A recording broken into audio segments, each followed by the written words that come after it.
अस्सलाम वालेकुम दोस्तों, उम्मीद करता हूँ आप सभी लोग खैरियत से होंगे। आज हाजिर हुआ हूँ सऊदी अरब की कुछ ज़रूरी खबरें लेके और यूएई से यानी यूनाइटेड अरब एमिरेट्स यानी Dubai, Sharjah, Abu Dhabi, alien और भी बहुत सारे वहाँ पे स्टेट्स हैं। तो कोई भी यूएई से अगर ट्रैवल कर रहा है इंडियन पैसेंजर, इंडियन लोगों के लिए, इंडियन नेशनलिटी के लोगों के लिए ये न्यूज़ है। उनको एयरपोर्ट पे रोक दिया जाएगा। क्यों रोक दिया जाए इसके बारे में इसमें जो है इन्फॉर्मेशन दूंगा और उनको एयरपोर्ट से वापस किया जा सकता है। ठीक है, और उनको जो है कठिनाइयों का सामना भी करना पड़ सकता है एयरपोर्ट पे। तो उसके बारे में आप लोगों को ज़रूरी अपडेट देने वाला हूँ, तो वीडियो को जो है आखिर तक देखिएगा ताकि पूरा न्यूज़, पूरा अपडेट समझ में आ जाए।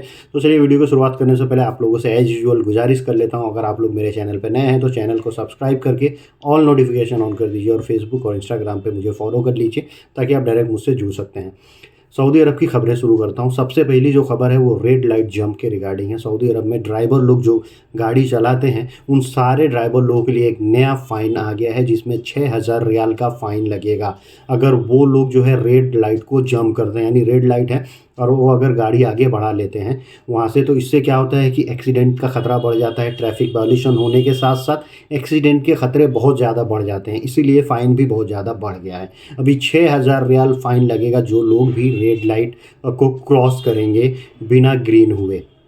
तो ड्राइवर लोग, भाई साहब लोग, बहुत ही ध्यान से रहिए क्योंकि फ़ाइन आप लोगों को देना होता है। और ये न्यूज़ जो है आप लोगों के लिए है, तो इसको आप लोग अपने दोस्तों में जो ड्राइवर भाई हैं उनको शेयर कर सकते हैं। और उसके बाद से एक न्यूज़ है जो काफ़ी, समझिए, एक है तो न्यूज़ इमरजेंसी करके कि इमरजेंसी लैंडिंग, लेकिन हंस सकते हैं आप लोग। ऐसा ही हुआ है कुछ, क्योंकि कराची से एक फ़्लाइट उड़ी सऊदी अरबिया के लिए और अचानक से फ़्लाइट को इमरजेंसी लैंडिंग करना पड़ा। क्यों करना पड़ा? क्योंकि उसमें एक न्यूली मैरिड, मतलब नया नया शादीशुदा एक आदमी बैठा हुआ था, एक लड़का बैठा था, और उसमें अचानक से उसको जो है कुछ ये हुआ, दर्द सा उठने लगा और कुछ वो एक्टिंग करना, एकदम फिल्मी स्टाइल में एक्टिंग करने लगा कि मेरा ऐसा हो गया है, मेरे को अजीब हो रहा है क्योंकि मेरी वाइफ का तबीयत बहुत ज़्यादा ख़राब है। बहाना बनाया वाइफ का कि मेरे वाइफ का बहुत ज़्यादा तबीयत ख़राब है, मुझे भी बहुत ज़्यादा परेशानी हो रही है, मुझे जो है रिटर्न कर दिया जाए, यहाँ से वापस कर लिया जाए। तो इमरजेंसी फ़्लाइट को हवा से मोड़ के लाया गया कराची एयरपोर्ट पे और उस बंदे को उतारा गया। और जब उतारा गया तो वो आदमी से जब पूछताछ हुई तो वो जब एकदम नॉर्मल हो गया तो सारी कहानी बताया कि उसकी शादी जो है अभी अभी हुई है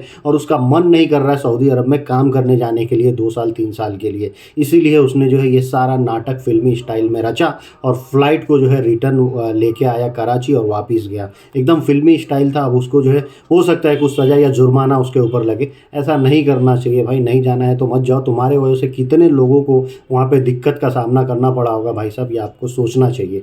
और आप लोग थोड़ा हंसिए भाई साहब पे, पाकिस्तान से सऊदी अरब जा रहे थे, कमाल है। और उसके बाद से मैं आप लोगों से जो एक न्यूज़ शेयर करना चाहूँगा, सिविल डिफेंस की तरफ से आया हुआ है। सऊदी में सिविल डिफेंस मक्का की तरफ से एक न्यूज़ आया हुआ है। न्यूज़ ये है कि मक्का में आप लोगों ने एक वीडियो देखा होगा, अभी स्टार्टिंग में भी आप लोगों ने वीडियो देखा होगा कि मक्का में बहुत ज़्यादा बारिश आया, फ्लड जैसा हालात था, अभी भी वैसा ही है, लेकिन अब तक नो इंजरी और नो डेथ का रिपोर्ट इन्होंने दिया है। सिविल डिफेंस ने बताया अभी तक किसी की कैजुअलिटी नहीं हुई है, मतलब कोई मरा नहीं है और किसी को भी कोई मतलब चोटें नहीं लगी हैं, कोई इंजरी नहीं है। तो ये काफ़ी अच्छी बात है। और बारिश बहुत ज़्यादा है, बारिश का वीडियो आप काबा शरीफ का भी देख सकते हैं।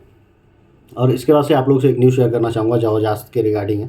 जवाजात ने जो है एक अपडेट दे दिया है सऊदी और कतर में ट्रैवल के रिगार्डिंग। नॉर्मल हो गया, पहले सऊदी और कतर में नॉर्मल नहीं था जब तक फीफा चल रहा था, कुछ रेगुलेशन थे, रूल थे, लेकिन अब उससे पहले, फीफा से पहले जो जैसा नॉर्मल फ़्लाइट चलता था और नॉर्मल लोग नॉर्मल तरीके से जाते थे कतर और कतर से सऊदी अरब आते थे, वो चीज़ें सब नॉर्मलाइज हो गई हैं। तो अब आपको अगर सऊदी अरब से कतर जाना है, बाई रोड जा सकते हैं, बाई फ्लाइट जा सकते हैं, अपनी आईडी, काम आईडी वैलिड रहे तो दिखा के आप जा सकते हैं, या आपका पासपोर्ट अगर 3 महीने के लिए वैलिड है, ये काम आईडी भी 3 महीने के लिए वैलिड है, आप ट्रैवल कर सकते हैं कतर के लिए टू एंड फ्रॉम।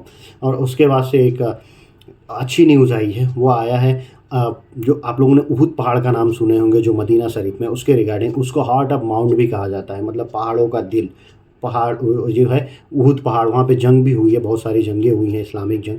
तो वहाँ पे जो उहुद पहाड़ का एरिया है मदीना शरीफ में, उसको जो है एक रिसोर्ट्स में, मेडिकल रिसोर्ट्स में तब्दील किया जा रहा है। आप तस्वीरें देख सकते हैं, इसकी ऐसी बनावट होने वाली है और टूरिज़्म को यहाँ पे और ज़्यादा अट्रैक्ट किया जाएगा। और इसके बाद से एक न्यूज़ शेयर करना चाहूँगा।